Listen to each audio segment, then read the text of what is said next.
शान्तिरापः शान्तिरोषधयः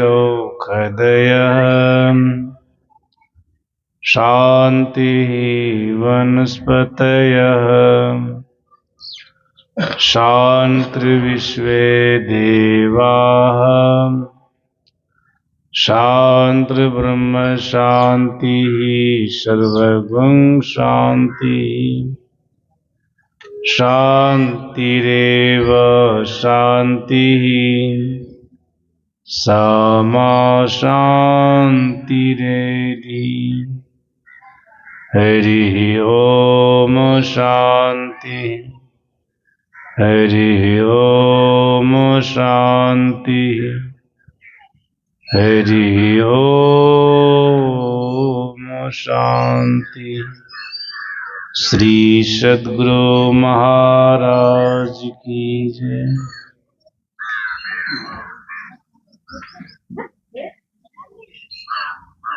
इस पावन स्थल पर मंचासीन परम श्रद्धेय स्वामी छत्रधारी जी महाराज, परम आदरणीय सत्संग प्रेमी महानुभावों तथा आदरणीय माताओं एवं भक्तिमती बहनों, हम सभी लोग संत मत के सत्संग में उपस्थित हैं। संत मत सत्संग की नियमानुकूल अभी यहाँ कुछ देर पहले स्तुति प्रार्थना के बाद सद्ग्रंथ से पाठ हुआ था। पाठ में आया था, मानव किसकी उपासना करेगा तो उनका पूर्ण कल्याण होगा।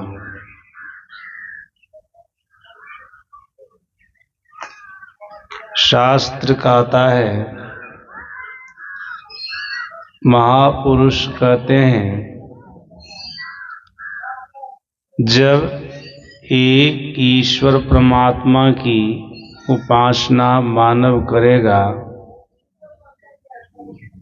तो मानव का पूर्ण कल्याण होगा, पूर्ण भला होगा। एक ईश्वर परमात्मा की उपासना को छोड़कर मानव अगर जिसकी उपासना करेगा तो मानव का पूर्ण कल्याण नहीं होगा। सुन रहे थे, महर्षि दयानंद सरस्वती कह रहे थे, एक ईश्वर परमात्मा की उपासना जो करने वाला है वह मानव के शरीर में मानव कहलाता है। जो मानव के शरीर में रहकर एक ईश्वर परमात्मा की उपासना को छोड़कर जिसकी उपासना करते हैं वे मानव के शरीर में पशु के समान बनकर अनेक प्रकार के दुखों को भोगते रहते हैं। इसीलिए मानव को चाहिए कि ईश्वर परमात्मा की उपासना करे। वैसे गीता में भगवान श्री कृष्ण ने कहने की कृपा की है, यान्ति देवव्रतान् देवान् पितॄन् यान्ति पितृव्रताः भूतानि यान्ति भूतेज्या यान्ति मद्या जिनोऽपि माम्। भगवान श्री कृष्ण कहते हैं, जो मानव जिसकी उपासना करता है, जब वह मरता है तो उसी को वह प्राप्त होता है। जो जीवन भर देवताओं की उपासना किया, उपासना करते करते मर गया, अब ये मर करके जाएगा कहाँ? जिस देवता की उपासना किया मरेगा तो उसी के पास जाएगा। भगवान कृष्ण ऐसा कहते हैं। और आप लोग इस बात को बढ़िया से जानते हैं, देवताओं के पास अगर कोई चला जाए उसका पूर्ण कल्याण नहीं माना जाता है। स्वयं देवता का पूर्ण कल्याण नहीं हुआ है। आप लोग बारंबार सत्संग में सुनते ही रहते हैं,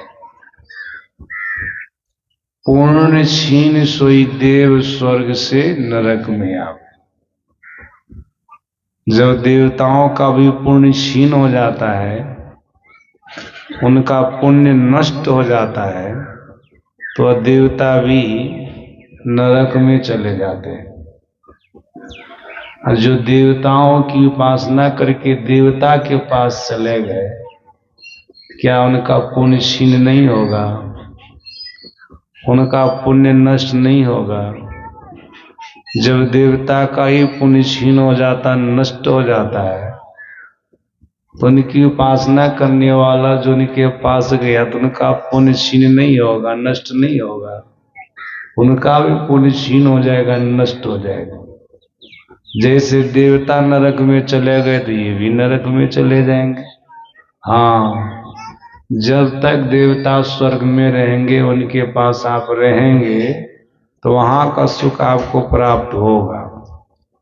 देवता का पुण्य क्षीण हुआ, नरक चले गए, आपका भी पुण्य क्षीण हो जाएगा, आप भी नरक चले जाएंगे।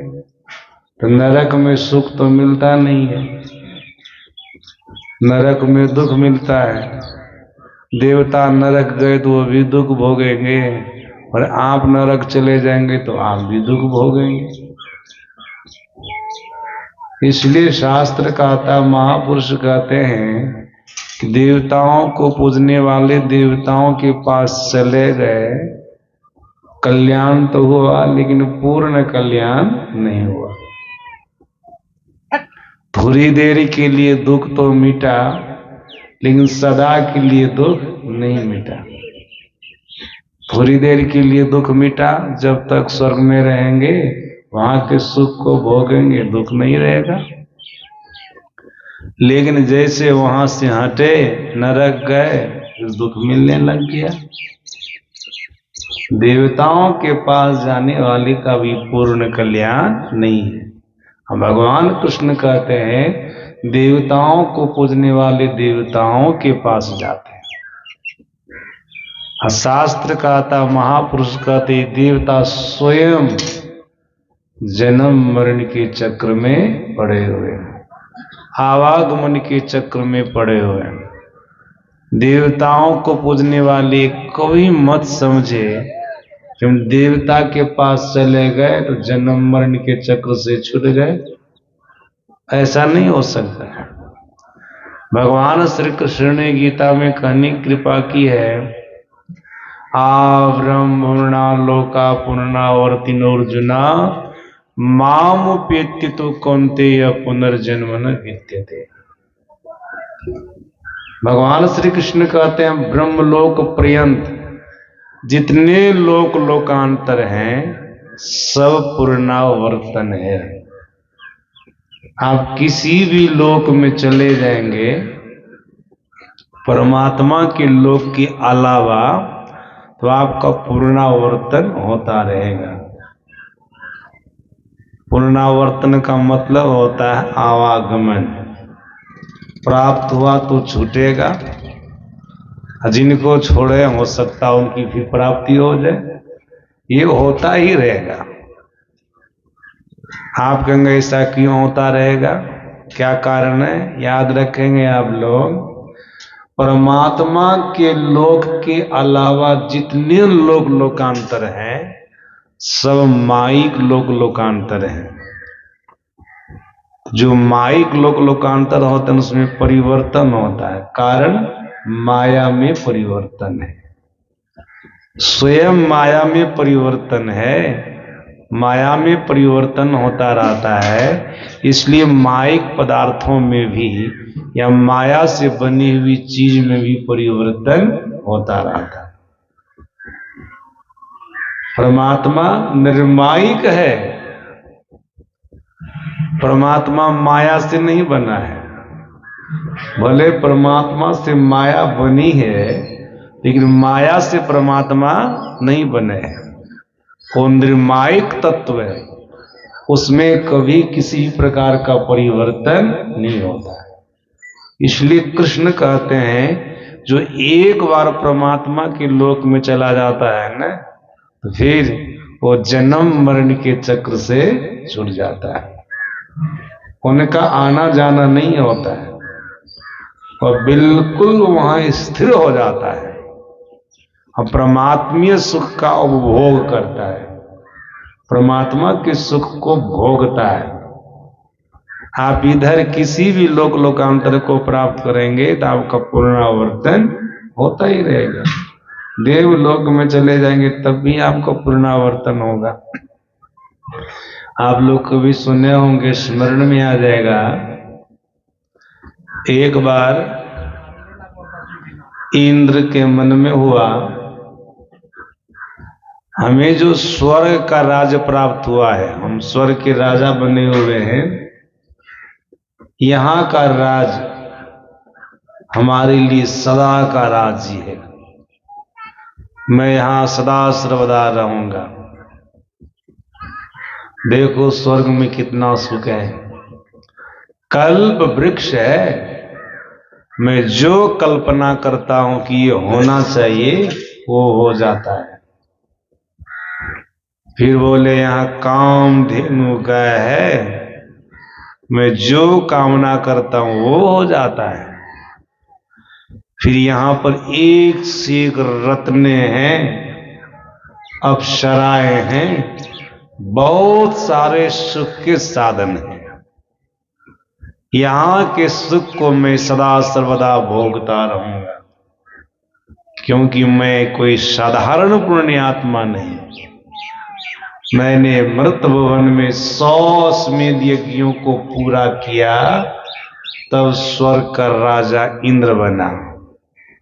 100 अश्वमेध यज्ञ करना सर्वसाधारण के बस की बात नहीं है, उसमें अरबों खरबों रुपए खर्च होते हैं। सर्वसाधारण लोग इस यज्ञ को नहीं कर सकते। जिस यज्ञ में अरबों खरबों खर्च होते हैं, उस यज्ञ को जो 100 बार कर लेते हैं वे ही स्वर्ग के राजा बनते हैं। इंद्र कहते हैं मैं ऐसे यज्ञ को करके आया हूं, हमें स्वर्ग प्राप्त हुआ है, यह स्वर्ग हमारे लिए सदा सर्वदा के लिए है, सब दिन के लिए। ऐसा उनके मन में हुआ। इंद्र के गुरु बृहस्पति जी महाराज उनके मन की बात को जाने, संत हैं, सदगुरु हैं, क्यों नहीं जानेंगे। जब मनुष्य के सदगुरु मनुष्य के मन में क्या क्या बातें होती हैं उनको जान जाते हैं, तो देवता के जो गुरु हैं बृहस्पति जी महाराज, क्या देवता के मन में जो बात होगी वो नहीं जानेंगे? निश्चित रूप से जानेंगे, जान गए। बृहस्पति जी महाराज अपनी कुटिया के प्रांगण में थे, इनके मन में हुआ इंद्र को अपने पास बुलाना चाहिए, वो हमारे पास आएगा, मैं उनको शिक्षा दूंगा, ज्ञान दूंगा। उनको भीतर से प्रेरित किए अपनी शक्ति से कि तू हमारे पास हमारी कुटिया के प्रांगण में आ जा।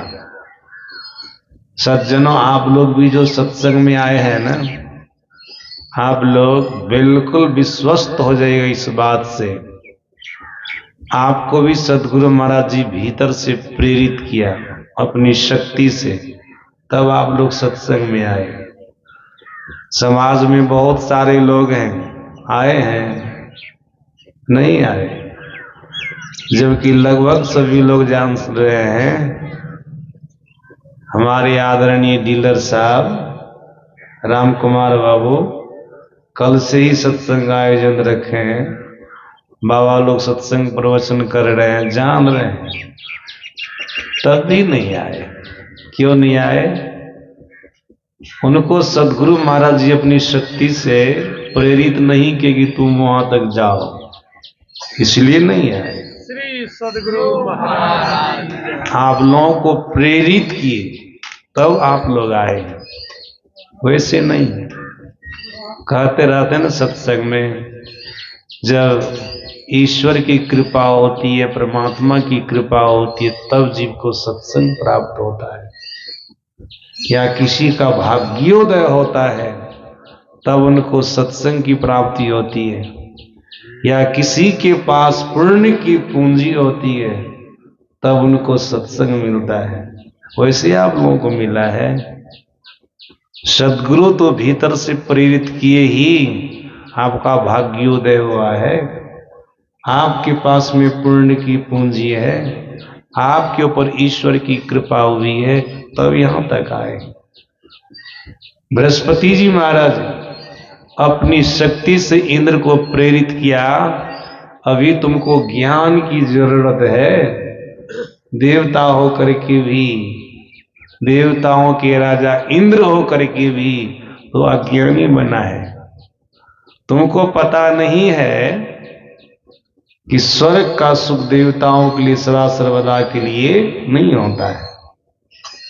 याद रखिएगा, केवल स्वर्ग ही नहीं, परमात्म लोक के अलावा किसी भी लोकांतर में कोई भी किसी भी प्रकार के सुख को भोग रहा है तो वह सुख उनके लिए सदा सर्वदा के लिए नहीं है। एक परमात्मा के लोक में विराजने वाला जो सुख होता है वो जीव के लिए सदा सर्वदा के लिए होता है, वो अस्थाई सुख है। इसके अलावा कहीं भी आप सुख भोग रहे हैं, किसी भी संसार में रह करके सुख भोग रहे हैं, चाहे वो स्थूल संसार हो या सूक्ष्म संसार हो, तो सुख सदा सर्वदा के लिए नहीं होता है। बृहस्पति जी महाराज जैसे भीतर से प्रेरित किए ना, इंद्र बृहस्पति जी महाराज के पास गए, अपने गुरु के पास गए, एकाएक इनके मन में वो जाना चाहिए, गए। जिस समय गए उस समय बृहस्पति जी महाराज अपने सिर को नीचा करके रो रहे थे, उनकी दोनों आंखों से अश्रु की धारा बह रही थी, कुछ बोल रहे थे। इंद्र टुकुर टुकुर देख रहे कि हमारे गुरुदेव रो रहे हैं, उनकी दोनों आंखों से अश्रु की धारा बह रही है और कुछ बोल भी रहे हैं। इतने में और क्या देखते हैं, गुरुदेव जो सिर को नीचे किए हुए हैं, उनके सामने आगे में बहुत सारे कीड़े हैं। गुरुदेव उन कीड़ों से ही कुछ पूछ रहे हैं, उनको ऐसा एहसास हुआ। इंद्र थोड़ी देर खड़े रहे, बृहस्पति जी महाराज जब अपने सिर को ऊपर उठाते थे, इंद्र को सामने में देखते, पूछते हैं कब आए। इंद्र ने कहा थोड़ी देर हो गई। अब इंद्र पूछते हैं, गुरुदेव जब मैं आपके पास आया तो मैं आपको देखा, आप सिर को नीचे करके रो रहे थे, आपकी दोनों आंखों से अश्रु की धारा बह रही थी और आपके सामने बहुत सारे कीड़े हैं, उनसे कुछ पूछ रहे थे। आप रो क्यों रहे थे, कीड़ों से क्या पूछ रहे थे? बृहस्पति जी महाराज कहते हैं, मैं इन कीड़ों की दुर्दशा को देख करके रो रहा हूं। कीड़ों की दुर्दशा को देख करके रो रहा हूं। और इन कीड़ों से पूछ रहा था, तो कितनी बार इंद्र बना, तो कितनी बार इंद्र बना, तो कितनी बार इंद्र बना, तो कितनी बार इंद्र बना। कोई कीड़ा कह रहा था 1 बार इंद्र बना, कोई कहा 2 बार बना, कोई कहा 4 बार बना, कोई कहा 8 बार बना। ऐसे सब अपना अपना बता रहा था। तब इंद्र कहता है, गुरुदेव, जो जीवात्मा 100 अश्वमेध यज्ञों को करके स्वर्ग का राजा इंद्र बन जाता है, क्या वो भी कभी कीड़ा की जोनी में जा सकता है? बृहस्पति जी महाराज कहते हैं, इंद्र सुनो, 100 अश्वमेध यज्ञ की बात तो छोड़ो, 100 अश्वमेध यज्ञ करने वाला जीवात्मा स्वर्ग का राजा इंद्र बनता है। जो 1000 अश्वमेध यज्ञों को करने वाला जीवात्मा है न, मनुष्य है न, जो 1000 अश्वमेध यज्ञों को करता है, ब्रह्मलोक में जाकर के ब्रह्मा के पद को पाता है। जब उनका भी पुण्य क्षीण हो जाता है न, तो वह भी कीड़ा की जोनी में चला जाता है। 1000 अश्वमेध यज्ञ करने वाला मनुष्य जीव भी कीड़ा की जोनी में चला जाता है। आप लोग तो कभी सुने ही होंगे, एक बार भगवान श्री राम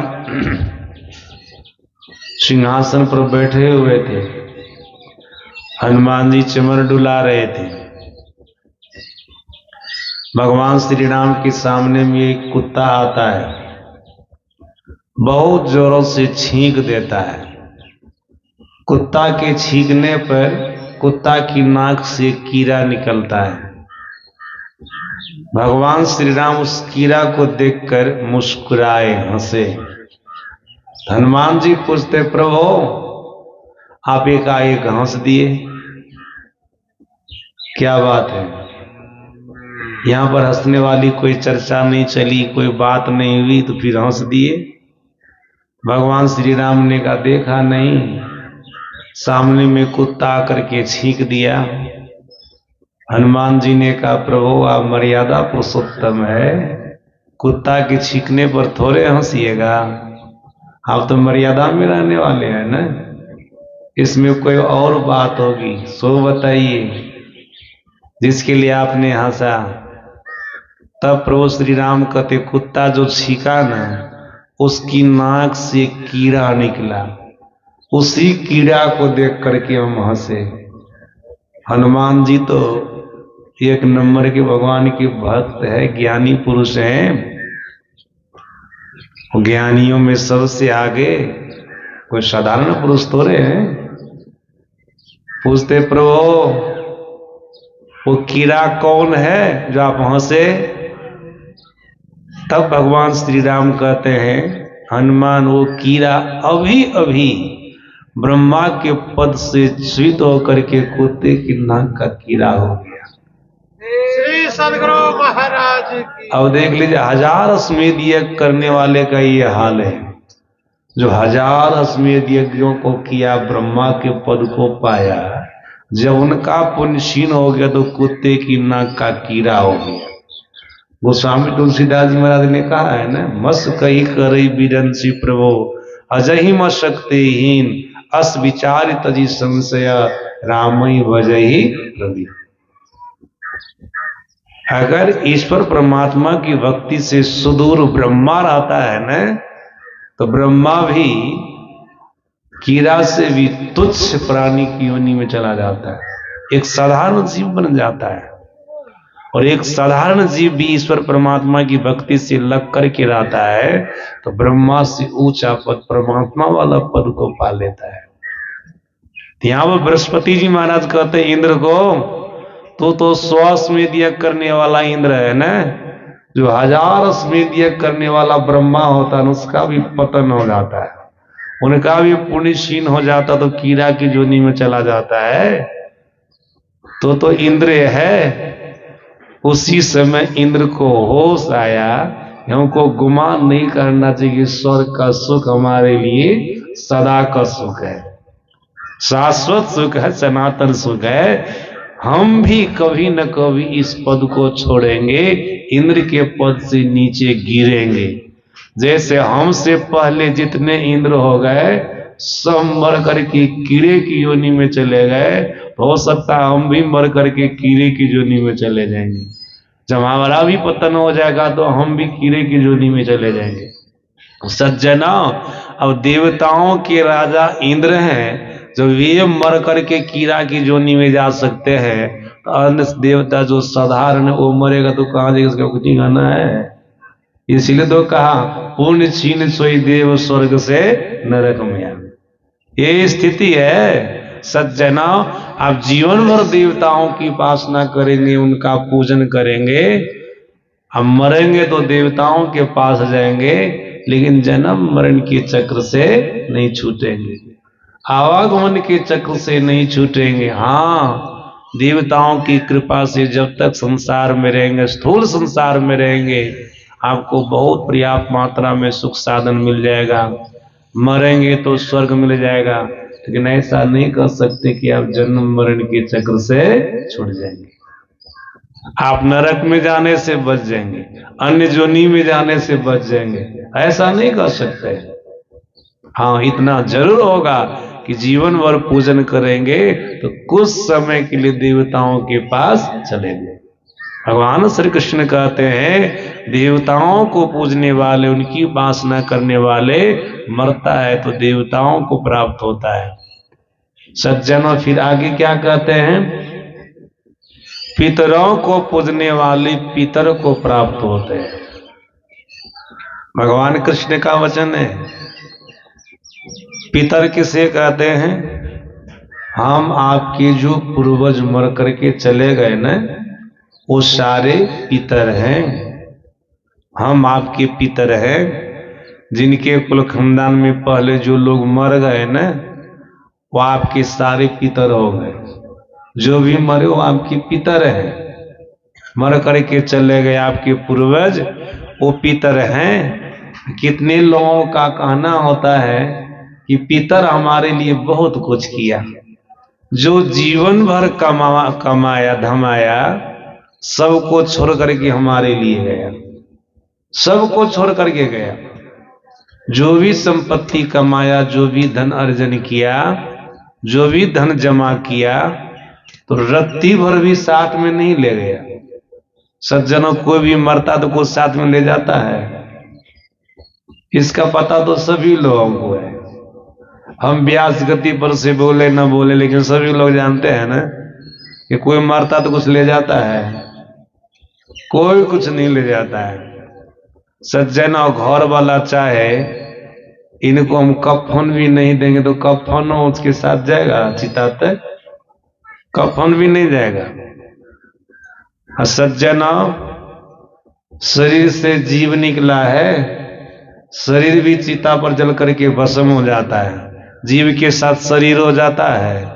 कफन की बात तो छोड़िए, धन दौलत की बात तो छोड़िए, सगे संबंधी परिवार की बात तो छोड़िए, जो शरीर जीवन भर उनके साथ में रहा, जीव के साथ में रहा, क्या जीव के संग में शरीर भी जाता है? शरीरों छूट जाता है, कुछ भी नहीं जाता है। तो सज्जना, ये पितर की पूजा करने वाले, उसकी उपासना करने वाले सोचे कि हमारे पितर हमारे लिए सब कुछ छोड़ करके गया, परमात्मा हमको क्या दिया, देवी देवता हमको क्या दिया, साधु महात्मा हमको क्या दिया। हम किसी को नहीं पूजेंगे, किसी को नहीं भजेंगे, किसी की भी उपासना हम नहीं करेंगे, केवल पितर की उपासना करेंगे, क्योंकि हमारे लिए बहुत कुछ छोड़ करके गया।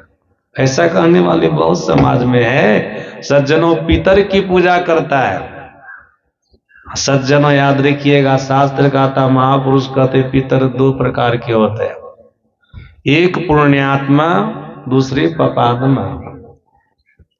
आपके पितर दो प्रकार के, एक पुण्यात्मा और दूसरे पापात्मा। ऐसा नहीं कर सकते हैं कि हमारे पूर्वज, हमारे पितर जितने शरीर छोड़ करके गए सब के सब पुण्यात्मा ही थे, उसमें पापात्मा भी दो होंगे।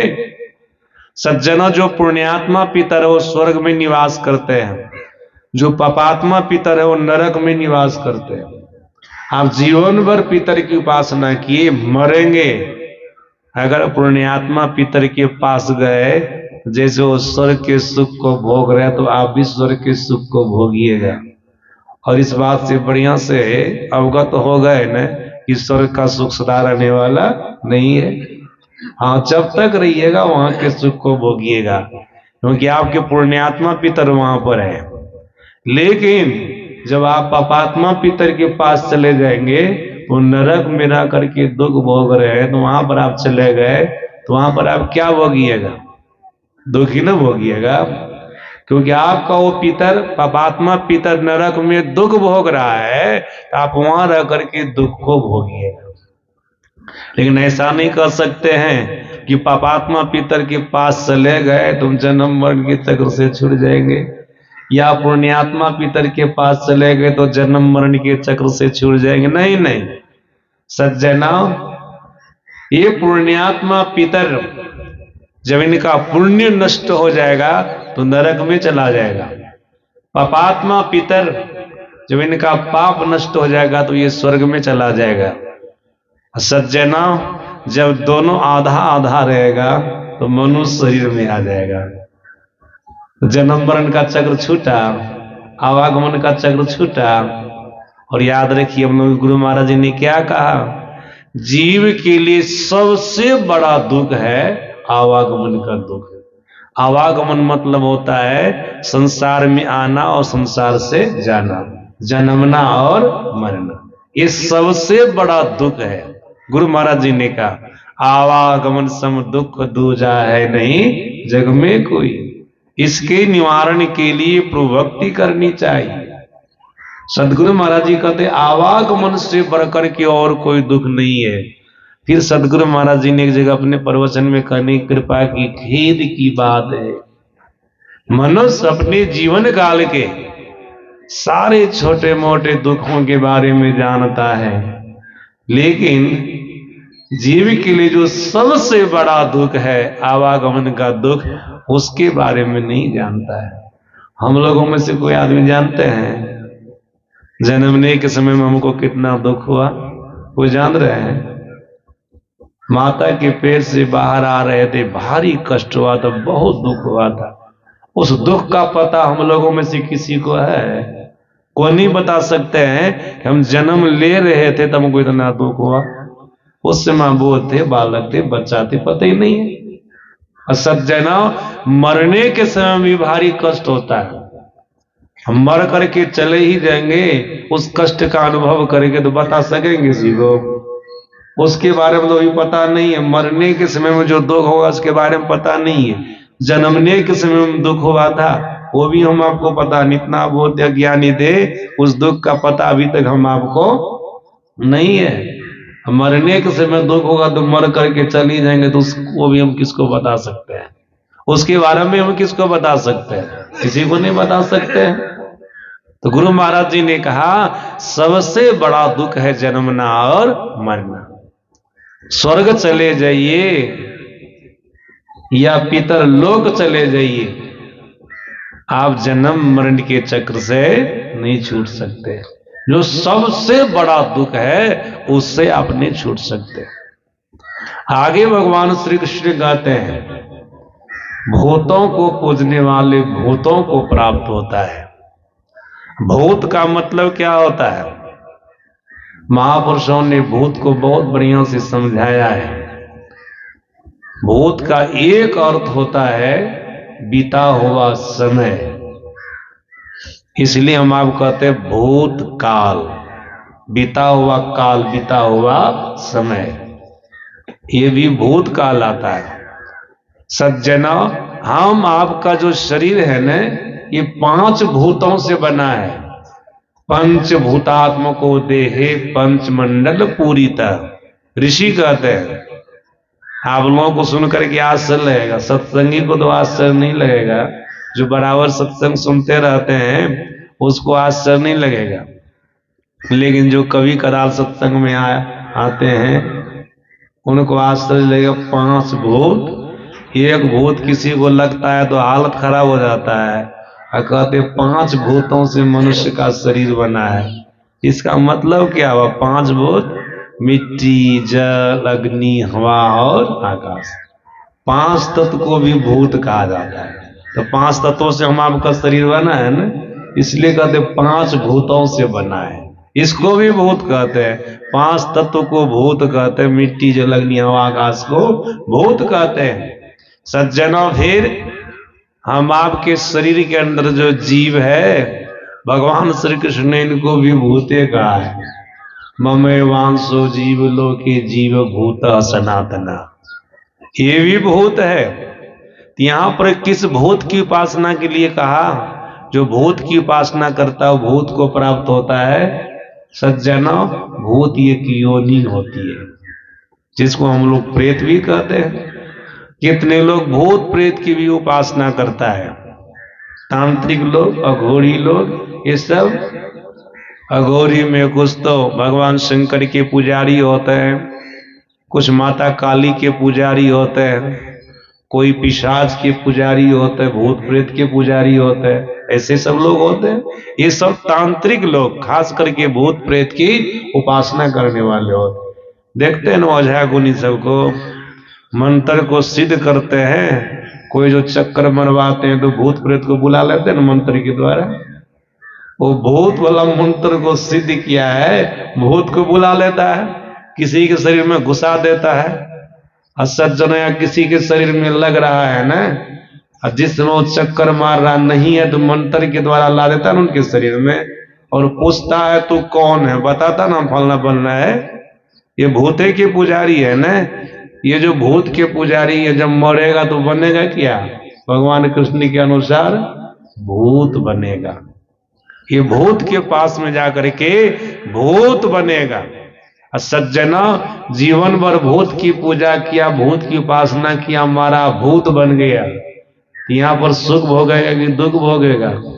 सज्जनों, याद रहे, यहाँ पर जीव, भूत के पास जाने वाला जीव केवल और केवल दुख को भोगता है।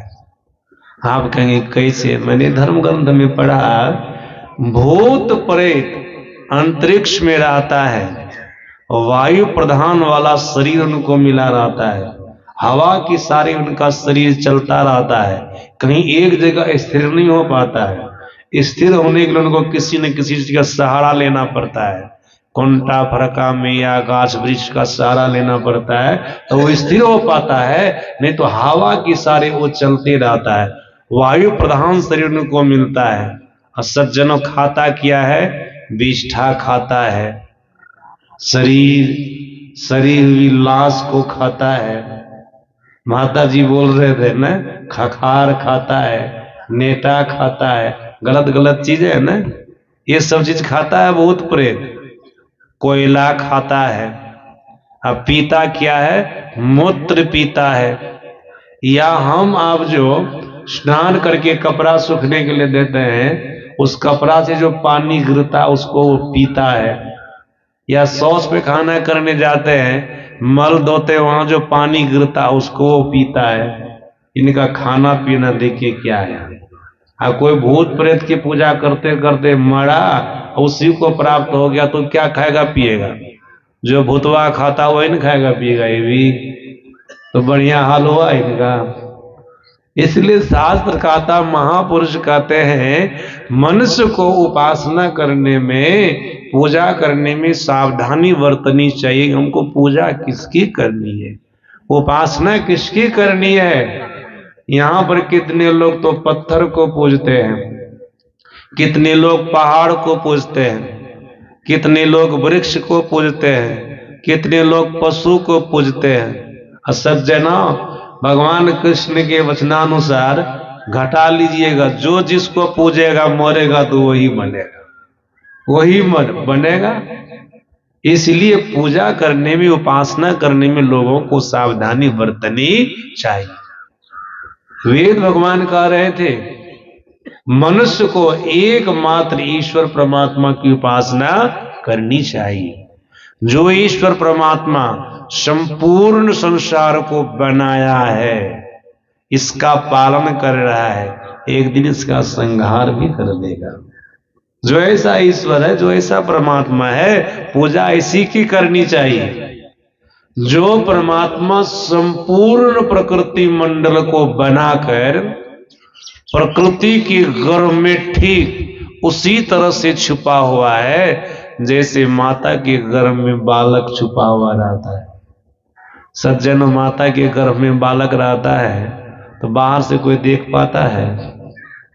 नहीं देख पाता। हाँ, देखना अगर चाहते हैं तो डॉक्टर के पास जाते हैं, अल्ट्रासाउंड लगा करके देख लेते हैं कि गर्भ में बच्चा है, लड़की है कि लड़का है, देख लेते हो।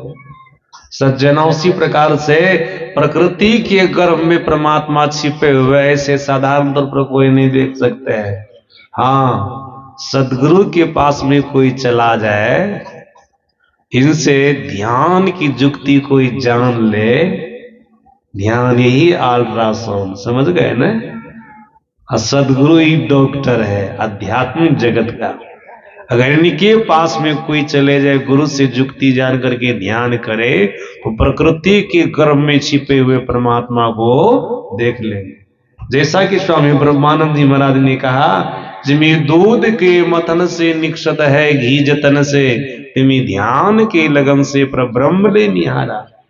कोई दूध को मत करके घी को निकाल लेते हैं ना, घी को देख लेते हैं ना, वैसे दूध में घी है कोई देख पाता है? बड़ा जतन करना पड़ता है। दूध को लोग औंटते हैं ना, उसके बाद पौड़ते हैं या छाली निकालते हैं, महते हैं, और तब कहीं मक्खन के बाद घी निकलता है। इतना जतन करने पर, इतनी मेहनत करने पर वो घी को देख पाता है। उसी प्रकार से अगर कोई गुरु से जुक्ति जान करके ध्यान करे तो प्रकृति के गर्भ में छिपे हुए परमात्मा को देख लेंगे। सज्जना, प्रकृति के गर्भ में छिपे हुए हैं परमात्मा। वेद भगवान कहते हैं जो ऐसे परमात्मा है जो प्रकृति के गर्भ में छिपे हुए हैं, ध्यान के द्वारा देखा जाता है, मनुष्य को इसी की उपासना करनी चाहिए।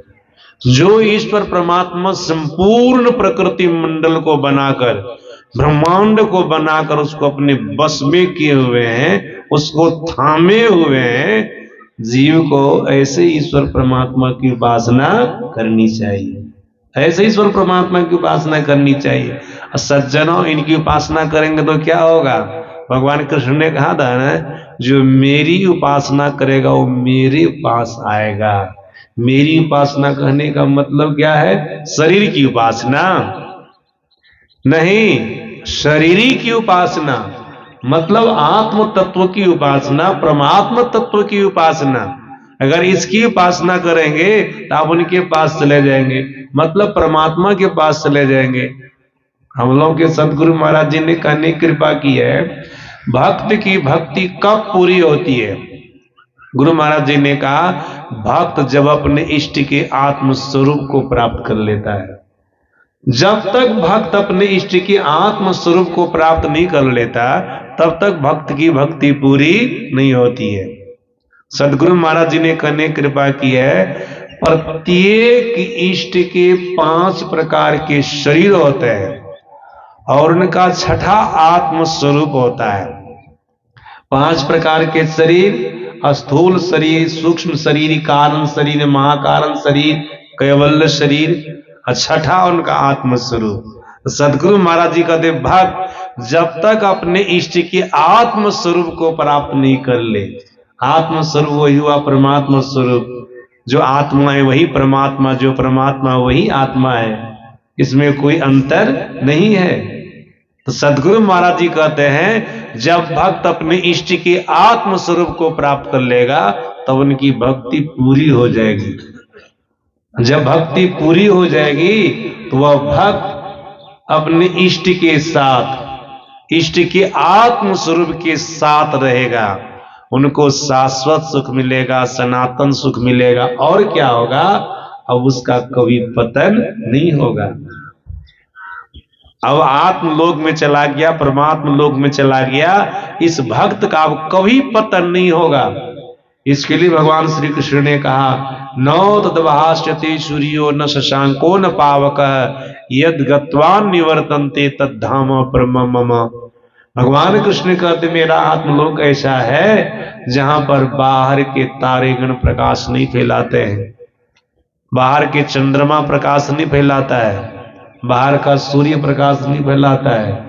संसार में जितने प्रकाश के साधन है कोई भी साधन वहां पर प्रकाश नहीं फैलाता है, तब वहां का आत्मलोक स्वाभाविक रूप से आत्मा के द्वारा प्रकाशित होता रहता है। ऐसा जो मेरा आत्मलोक है, परमात्म लोक है, जो जीव एक बार ऐसे स्वरूप की उपासना करके यहां तक आ गया है ना, तो फिर उनका पुनरावर्तन नहीं होता, उसका कभी पतन नहीं होता है, न उसका जन्म होता है न उसका मरण होता है, वो जन्म मरण के चक्र से छूट जाता है। सज्जनों, नचिकेता को यमराज ने बहुत बढ़िया से समझाया था।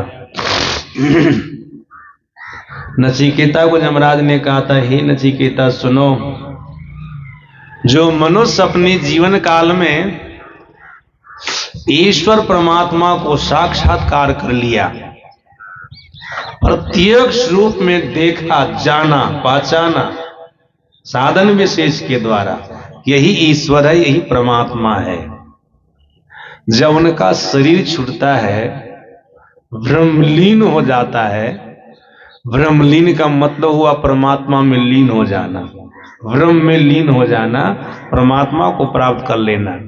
किस तरह से? जैसे समुद्र में नमक घुल करके समुद्र हो जाता है। सज्जनों, कोई समुद्र में नमक डालेगा, नमक अलग रहेगा समुद्र के पानी से, वो पानी में मिल करके पानी हो जाएगा, होता है ना ऐसा। उसी प्रकार से याद रखिएगा, जो भक्त ईश्वर परमात्मा की भक्ति करता है ना, जब इनकी भक्ति पूरी हो जाती है तो ब्रह्म में लीन होकर के परमात्मा को पा करके परमात्मा हो जाता है, परमात्मा ही हो जाता है। जैसे नमक समुद्र में गया तो समुद्र से अलग नमक नहीं रहा, समुद्र के जल में मिलकर के वही हो गया। उसी प्रकार से भक्त परमात्मा को पाकर के परमात्मा हो जाता, वही हो जाता है। जानत तुम ही हो ही जाए, हम प्रभु प्रभु हम एक ही होई, द्वंद्व द्वैत रहे नहीं कोई, मैं ही ऐसी आरती कीजै, भव मह जन्म बहुरी नहीं। इस अवस्था को भक्त प्राप्त कर लेता है। तो नचिकेता को यमराज कहते हे नचिकेता सुनो, जब इस तरह से कोई ईश्वर परमात्मा को पा लेता है ना, जीवन काल में प्रत्यक्ष में दर्शन किया, जब शरीर का परित्याग कर दिया, ब्रह्मलीन हो गए। जब तक शरीर रहा तब तक वो जीवन मुक्त महापुरुष संत कहलाए, और जब शरीर का परित्याग कर दिया तो ब्रह्मलीन हो गए, ब्रह्मलीन हो गए। सज्जन, जैसे सदगुरु महाराज जी अपने जीवन काल में ईश्वर परमात्मा को पा लिए, जब तक इनका शरीर रहा तब तक कोई भी बाबा इनके नाम में ब्रह्मलीन शब्द का प्रयोग किया था, जबकि ब्रह्म को तो पा लिए जीवनीय काल में, परमात्मा को पा लिए थे, लेकिन ब्रह्मलीन महर्षि में ही परमहंस जी महाराज कोई लिखते थे? नहीं लिखते थे। हाँ, संत सदगुरु महर्षि में ही परमहंस जी महाराज लिखते थे, जब शरीर नहीं छूटा था, शरीर में थे। सदगुरु महाराज जी ने कहा परमात्मा को प्राप्त महापुरुष जब तक संसार में शरीर धारण करके रहता है तब तक वो जीवन मुक्त महापुरुष कहलाता है, जब शरीर का परित्याग कर देता तो वो ब्रह्मलीन महापुरुष कहलाता है। तो ब्रह्मलीन हो गए। तो गुरु महाराज जी का शरीर छूटा तो सभी बाबा लोग बाबा गुरु महाराज जी के नाम में ब्रह्मलीन शब्द जोड़ दिए, ब्रह्मलीन हो गए। तो सज्जन, ऐसे जो ब्रह्मलीन महापुरुष होता है ना, इसके लिए नचिकेता को यमराज कहते हैं हे नचिकेता सुनो, ओ महापुरुष जो ब्रह्मलीन हो गए वो दोबारा शरीर भाव को प्राप्त नहीं करता है। हाँ, अगर शरीर भाव को प्राप्त करता भी है अपने भक्तों के कल्याण के लिए तो उनकी अपनी मर्जी होती है, और संसार में आता है उदते सदगुरु आया, वो सदगुरु बन करके आते हैं, महापुरुष बन करके आते हैं, साधारण जीव बन करके संसार में नहीं आते। उनकी अपनी मर्जी है। चलो हमारे भक्त पीछे छूट गए हैं, जैसे सदगुरु महाराज जी ने कहने की कृपा की है, जब तक हमारा भक्त संसार में रहेगा तब तक मैं आता जाता रहूंगा। संसार में ऐसा एक पुल बना दूंगा ना जिस पर चींटी भी चढ़ करके पार उतर जाए, मतलब साधारण से साधारण प्राणी भी भक्ति का पुल बना दूंगा, ईश्वर तक की यात्रा कर लेगा। गुरु महाराज जी का ये वचन है। तो सज्जना, गुरु महाराज की अपनी मर्जी है, अपनी संतान, अपने पुत्र, अपने शिष्य के कल्याण के लिए शरीर धारण करे, लेकिन शास्त्र का वचन ये है, अब ये ब्रह्मलीन महापुरुष अब दोबारा शरीर भाव को प्राप्त नहीं करेगा। 84 लाख प्रकार के शरीर होते हैं, 84 लाख प्रकार के शरीरों में से किसी भी शरीर में वो नहीं जाएगा। जो ब्रह्मलीन हो गए, जो परमात्मा को प्राप्त कर ली, इनका पूर्ण कल्याण हो जाता है। तो कृष्ण भगवान कहते हैं मुझको भजने वाला, मतलब परमात्मा को भजने वाला, हमारे आत्म स्वरूप की उपासना करने वाला जो जीव है, एक दिन हमारे वास्तविक स्वरूप को प्राप्त है, हमारे वास्तविक लोक को प्राप्त कर लेता है, फिर उनका पुनरावर्तन नहीं होता है, उनका पूर्ण कल्याण हो जाता है, उनका पूर्ण वाला हो जाता है। इसलिए शास्त्र कहता, महापुरुष कहते हैं मनुष्य को एकमात्र ईश्वर परमात्मा की उपासना करनी चाहिए। सज्जनों याद रखिएगा, ईश्वर परमात्मा की उपासना के अलावा किसी की उपासना करेंगे ना, किसी को भी भजेंगे, उसको तो प्राप्त करेंगे ही, वहां जाकर के सुख दुख को भोगेंगे ही, आप जन्म मरण के चक्र में पड़े रहेंगे ही, किस किस जोनी में जाते रहेंगे इसका कोई ठिकाना नहीं है। मैं आप लोगों को सुना दिया ना, इंद्र कीड़े की जोनी में चले गए, ब्रह्मा जी कीड़े की जोनी में चले गए। तो साधारण पुण्यात्मा की बात तो छोड़िए, और सबकी उपासना करने की बात तो छोड़िए, जो देवता की उपासना करके पूजा करके उनके पास गए इस दुर्गति को प्राप्त किए, तो और सबकी साधारण जीव की उपासना करेगा तो क्या क्या बनेगा, कोई ठिकाना है?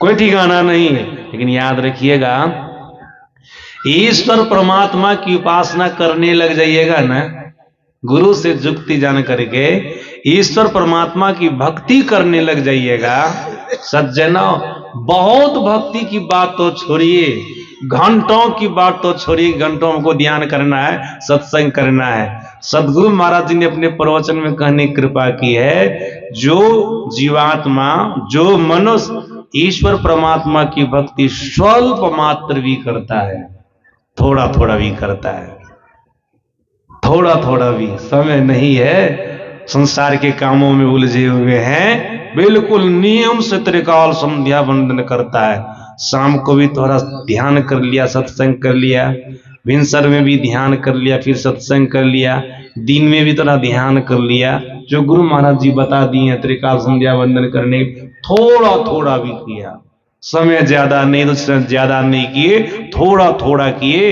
इसी का अभ्यास करना, त्रिकाल संध्या वंदन करना है, ईश्वर की उपासना करनी है, परमात्मा की भक्ति करनी है, ध्यान करना है। जो थोड़ा थोड़ा भी करेगा ना, तो गुरु महाराज जी ने कहा वो महाभय में जाने से बच जाएगा। श्री सदगुरु हम महाभय क्या है? सदगुरु महाराज जी ने कहने की कृपा की, महाभय है मनुष्य शरीर से नीचे गिर जाना, 84 में चला जाना, पशु पक्षी के शरीर में चला जाना, कीड़े मकोड़े के शरीर में चला जाना, वृक्ष पहाड़ के शरीर में चला जाना, ये महाभय है, महाभय है। लेकिन गुरु महाराज जी ने कहा जो थोड़ा थोड़ा भी भक्ति करेगा, अभ्यास करेगा, ध्यान करेगा, तो महाभय में जाने से बच जाएगा। याद रखिएगा, थोड़ा थोड़ा भी भजन करके आप शरीर का परित्याग करेंगे, गुरु महाराज जी का वचन है। आप सत्संग जो के चौथा भाग में पढ़िएगा, आपको मिलेगा। थोड़ा थोड़ा भी अभ्यास करते रह गए, ध्यान भजन करते रह गए, शरीर छूटेगा। ये भजन, ये भक्ति, ये ध्यान आपको नीचे गिरने नहीं देगा, स्वर्ग में ले जाकर के वहां की विशाल सुख को भोगवावेगा।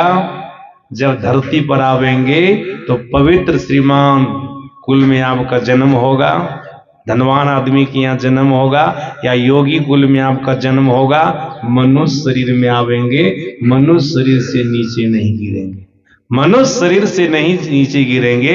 ये भक्ति का प्रभाव होगा। इधर आप किसी को भी पूजिएगा भजिएगा तो मरिएगा तो कहां चले जाए इसका कोई ठिकाना नहीं, लेकिन ईश्वर परमात्मा की भक्ति करके मरिएगा। सज्जनों, ईश्वर परमात्मा नहीं मिले तो स्वर्ग का सुख मिलेगा और फिर मनुष्य का शरीर मिलेगा, धनवान घर में जन्म होगा या योगी कुल में आपका जन्म होगा, मनुष्य शरीर आपके लिए सुरक्षित हो जाएगा। आप 84 में नहीं जाएंगे, 84 में जाने से बच जाएंगे। ईश्वर परमात्मा की भक्ति का ये प्रभाव होगा।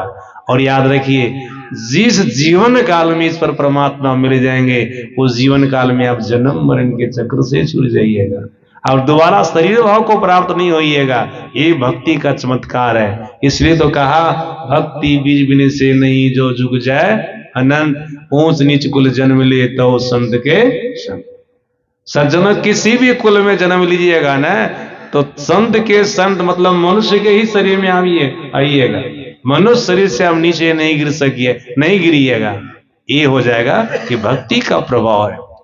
तो सज्जनों, ईश्वर परमात्मा की भक्ति करनी चाहिए, जिस तिस की भक्ति नहीं करनी चाहिए। ईश्वर परमात्मा की उपासना करनी चाहिए, जिस तिस की उपासना नहीं करनी चाहिए। जिस तिस की उपासना करेंगे तो आपकी दुर्गति है, लेकिन परमात्मा की उपासना करेंगे तो आपकी सदगति है। तो आप कहेंगे सबका अनादर करने लग जाए, नहीं नहीं, अनादर किसी का नहीं कीजिए।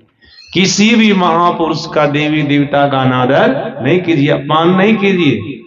सज्जनों, सब अपनी अपनी जगह पर है, सब अपनी अपनी जगह पर है। हम आपके परिवार में जो गुरुजन है ना, प्रणाम करने का समय तो सबको प्रणाम करते हैं ना।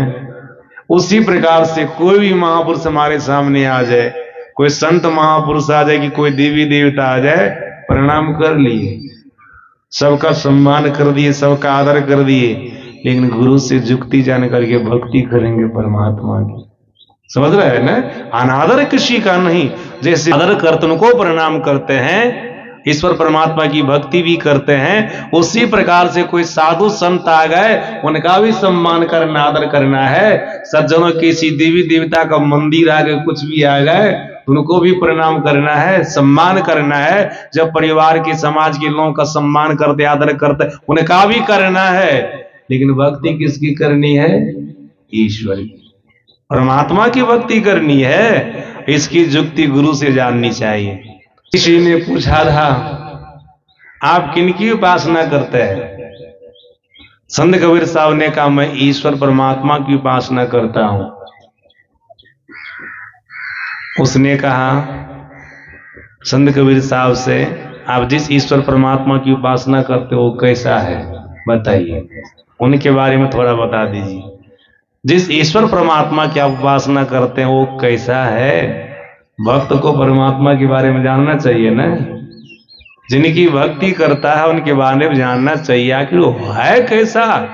जिनको मैं पूजने के लिए जा रहा हूं वो कैसा है? संत कबीर साहब ने बहुत बढ़िया से समझा उस व्यक्ति को। देखो जी, मैं जिस ईश्वर परमात्मा की उपासना करता हूं वो कैसा है, तुमको बता रहा हूं। आप लोग भी सब ध्यान से सुनिए इस बात को। संत कबीर साहब कहते हैं, संपटि माही समाइया सो साहिब नहीं होय, सकल मांड में रमी रैया साहब कहिए सोय, रहे निराला मांड थे सकल मांड तामाय, कबीर से वे तास को दूजा कोई ना। पाठ में सुने थे ना। संत कबीर साहब कहते, देखो जी, मैं जिस ईश्वर परमात्मा की उपासना करता हूं वो संपट के अंदर समाने वाला नहीं है। संपट का मतलब क्या होता है? संपट का मतलब होता है डब्बा, बक्सा का। वो डब्बा के अंदर में नहीं समा सकता, बक्सा के अंदर में नहीं समा सकता। और क्या अर्थ होता है इसका? माता का गर्भ का। हमारा ईश्वर परमात्मा कभी माता के गर्भ में नहीं समाता है। मैं जिसकी उपासना करता हूं ना, जिस ईश्वर परमात्मा की उपासना करता हूं वो कभी मां के गर्भ में नहीं जाता है, मां के गर्भ में नहीं जाता है। सज्जनों, आप लोगों में से किसी लोगों के मन में हो सकता है भगवान श्री राम, भगवान श्री कृष्ण मां के गर्भ में आए, हम लोग तो उनको परमात्मा मानते, क्या वो परमात्मा नहीं है? याद रखिएगा, वेदांत कहता परमात्मा का दो रूप होता है, मूर्त और अमूर्त, मतलब सगुण और निर्गुण। परमात्मा का दो रूप, सगुण और निर्गुण। याद रखिएगा, परमात्मा का सगुण रूप माता के गर्भ में समाता है, वही राम है, वही कृष्ण है, जो भी अवतारी पुरुष हैं, ये माता के गर्भ में समाए। लेकिन परमात्मा का जो निर्गुण रूप है ना, वो कभी माता के गर्भ में नहीं समा सकता है, माता के गर्भ में नहीं समा सकता। इसको ऐसे भी समझ लीजिए सज्जनों, सूर्य का प्रकाश संपूर्ण संसार में फैल रहा है, संपूर्ण संसार में सूर्य का प्रकाश फैल रहा है, सूर्य का प्रकाश हर जगह जा रहा है, हर जगह जा रहा है, घर में भी जा रहा है, बाहर में भी है, हर जगह सूर्य का प्रकाश है। और सज्जनों, सूर्य हर जगह जा रहा है? सूर्य हर जगह नहीं जा रहा है। उसी प्रकार से जो निर्गुण निराकार परमात्मा है ना, उसका प्रकाश सगुण रूप में हर जगह जा रहा है, लेकिन वो जो असली उनका रूप है, स्वरूप है ना, वो कहीं आता जाता नहीं है, वो एक जगह स्थिर है। जैसे सूर्य अपनी जगह पर है, जैसे सूर्य अपनी जगह पर है, उसी प्रकार से निर्गुण निराकार परमात्मा एक जगह है, उनका प्रकाश संपूर्ण सृष्टि में फैल रहा है। जो फैल रहा है उनका प्रकाश, वो सगुण कहलाता है, और जो वो है असली में, मूल में, वो निर्गुण कहलाता है, निर्गुण कहलाता है। तो संत कबीर साहब कहते हैं, जो माँ के गर्भ में समाने वाला परमात्मा है ना, मैं उनकी उपासना नहीं करता हूँ। जो माँ के गर्भ में कभी नहीं समाता है ना, मैं उसी की उपासना करता हूँ। सज्जनों, संत कबीर साहब योग्य महापुरुष थे, इसलिए ऐसा कहा। हम आप ऐसा नहीं कर सकते हैं। आप कहेंगे योग्य महापुरुष, आप लोग संत कबीर साहब के लिए जानते होंगे, ये कोई माँ के गर्भ से पैदा नहीं लिए थे। संत कबीर साहब के माता पिता का नाम किसी को पता है? कोई नहीं बता सकते। हाँ, एक माता पिता है उनके, नीरू और नीमा। तो क्या इनके ही असली पुत्र है संत कबीर साहब? नहीं, नीरू नीमा ये केवल पालन और पोषण किए हैं, लालन पालन किए हैं। हकीकत में संत कबीर साहब के माता पिता नहीं है। जैसे माता सीता का लालन पालन किए थे जनक जी, उनकी धर्मपत्नी, क्या जनक जी की असली बेटी है सीता, धरती से निकली थी। उसी प्रकार से काशी के एक तालाब में कमल फूल पर संत कबीर साहब प्रकट हुए थे। यही नीरू नीमा उनको प्राप्त करके उनका पालन पोषण किए थे, यही नहीं किए थे, लालन पालन किए थे, भरण पोषण किए थे। सज्जनों, पोष पाल करके बड़ा कर दिए, असली माता पिता हैं। आज तक कबीर पंथी भी नहीं बता सका है कि संत कबीर साहब के माँ बाप कौन है, इनके असली माता पिता कौन है, कोई बता सके हैं? कोई नहीं बता सके हैं। नीरू नीमा का नाम ले रही तो पालन पोषण करने, लालन पालन करने वाले हैं। हकीकत में इनके बारे में किसी को पता नहीं। सज्जन, इनके जीवन चरित्र को मैंने पढ़ा, कहीं हकीकत में पता नहीं चला कि इनके माता पिता फलाने ही है, ये नाम है उनका, ये फलानी जगह जन्म है। नहीं, काशी में लहर तालाब क्या कहते हैं, उसमें कमल के पत्ते पर इनका जन्म हुआ था, कमल फूल पर इनका जन्म हुआ था। कहां से प्रकट हो गए, ईश्वर जानते, परमात्मा ही जानते हैं। ये संत कबीर साहब है। सज्जन, अविगत से चली आया रे मेरा नाम कबीरा। संत कबीर साहब ने कहा है, मैं अविगत एक परमात्मा से आकर के प्रकट हुआ हूं, इसके बारे में कोई सर्वसाधारण लोग नहीं जान सकते हैं। ये योग्य महापुरुष हैं, इसलिए डायरेक्ट निर्गुण निराकार ब्रह्म की उपासना करते हैं। संत कबीर साहब कहते हैं, जो मां के गर्भ में समाने वाला ईश्वर है, परमात्मा है, जो सगुण ब्रह्म है, उनकी मैं उपासना नहीं करता, मैं तो निर्गुण निराकार ब्रह्म की उपासना करता हूं। सज्जनों, हम आप जो संत मत के सत्संगी है ना, याद रखिएगा, हम आप संत कबीर साहब के तरह योग्य महापुरुष नहीं है, इसलिए हम लोग सगुण ब्रह्म की उपासना से उपासना का आरंभ करते हैं और उपासना का अंत निर्गुण निराकार ब्रह्म में करते हैं। समझ रहे ना बात को? हम लोग उपासना का आरंभ कहां से करते हैं? सगुण से करते हैं। एक नाम का जाप करते हैं, एक रूप का ध्यान करते हैं, ये सगुण ब्रह्म की उपासना है। सज्जनों, बिंदु ध्यान करते हैं, नाद ध्यान करते हैं। नाद ध्यान में जो अनहद नाद की उपासना है, यहां तक सगुण उपासना है। सज्जनों, अनाहत नाद की उपासना, चार शब्द की उपासना, निर्गुण निराकार ब्रह्म की उपासना है। संत कबीर साहब न नाम का जाप करते थे, न रूप का ध्यान करते थे, न बिंदु ध्यान करते थे। सज्जन अनहद नाद का भी ध्यान नहीं करते थे। इनको ये सब स्वाभाविक रूप से प्राप्त था। ये सब इनको स्वाभाविक रूप से प्राप्त था। तब न कहते हैं मैं निर्गुण ब्रह्म की उपासना करता हूं, मतलब अनाहत नाद की उपासना करता हूं, अनाहत नाद की उपासना करता हूं। सज्जन, इसलिए संत कबीर साहब ने कहा भी है, शब्द खोजी मन बस करे सहज जोग है ये। शब्द की साधना करके अपने मन को बस में करो, मन तुम्हारा बस में हो जाएगा। तो क्या होगा? ये मन विषयों से उलट करके निर्विषय तत्व परमात्मा की ओर लग जाएगा। इनको परमात्मा का दर्शन हो जाएगा। तब ये मन उल्टे तो सूरत कहावे, सूरत की संज्ञा ले लेगा। सज्जन, आत्मा जीवात्मा की संज्ञा ले लेगा और जीवात्मा के द्वारा ही परमात्मा के द्वारा, ये आत्मा के द्वारा ही परमात्मा की प्राप्ति होती है। परमात्मा का दर्शन हो जाएगा, परमात्मा की प्राप्ति हो जाएगी। संत कबीर साहब योग्य महापुरुष थे, इसलिए कहते मैं ऐसे ब्रह्म की उपासना करता हूं जो ब्रह्म निर्गुण है, जो कभी मां के गर्भ में समाने वाला नहीं है। संपटि माई समाइया सो साहिब नहीं हो। फिर साहब के बारे में, ईश्वर परमात्मा के बारे में क्या बोले? सकल मांड में रमी रैया साहब कहिए सो। सकल मांड का मतलब क्या होता है? संपूर्ण प्रकृति मंडल जो विस्तार है, संपूर्ण प्रकृति मंडल के अणु परमाणु वो परमात्मा समाये हुए हैं। संत कबीर साहब का मैं उसी की उपासना करता हूं। इतना ही कह करके नहीं रह गए, आगे फिर परमात्मा के लिए कहते हैं रहे निराला मांड है, मतलब वह ईश्वर परमात्मा सम्य होकर के सबसे परे भी है। रहे निराला मांड तय सकल मांडता माही, कबीर सेवे तास गो दूजा कोई ना। जो ईश्वर परमात्मा सम्य होकर के सबसे परे हैं, मैं उसी की उपासना करता हूं, मैं उसी को भजता हूं, मैं उसी को पूजता हूं।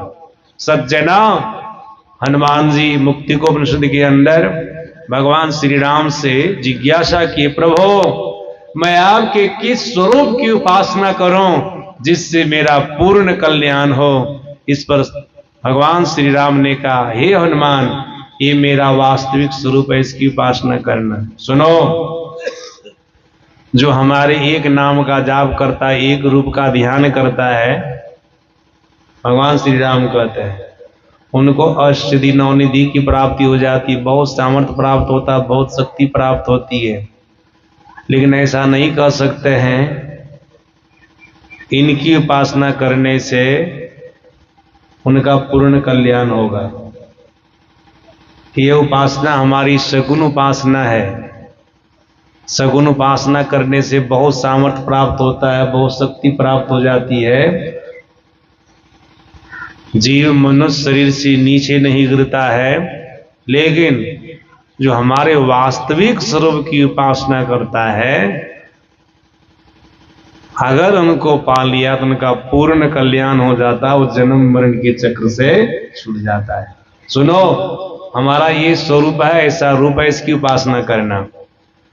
भगवान श्री राम हनुमान जी को बोल रहे हैं अपने वास्तविक स्वरूप के बारे में, इसी की उपासना करना।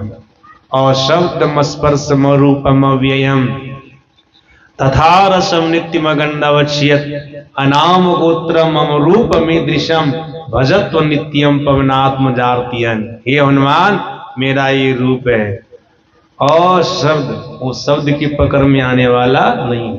मस्पर्श उसको कोई छू नहीं सकता, और शब्द मस्पर्श मरूप उसका कोई रंग रूप नहीं है। माव्ययम वो अविनाशी है, अवयव रहित है, अंग प्रत्यंग रहित अविनाशी तत्व है। तथा रसम वो जिह्वा का विषय नहीं है, वो नित्य है, वो नासिका का विषय नहीं है, वो वचन में कभी नहीं आ सकता है। फिर क्या कहा? अनाम, उसका कोई नाम नहीं है। अगोत्र, उसका कोई गोत्र नहीं है।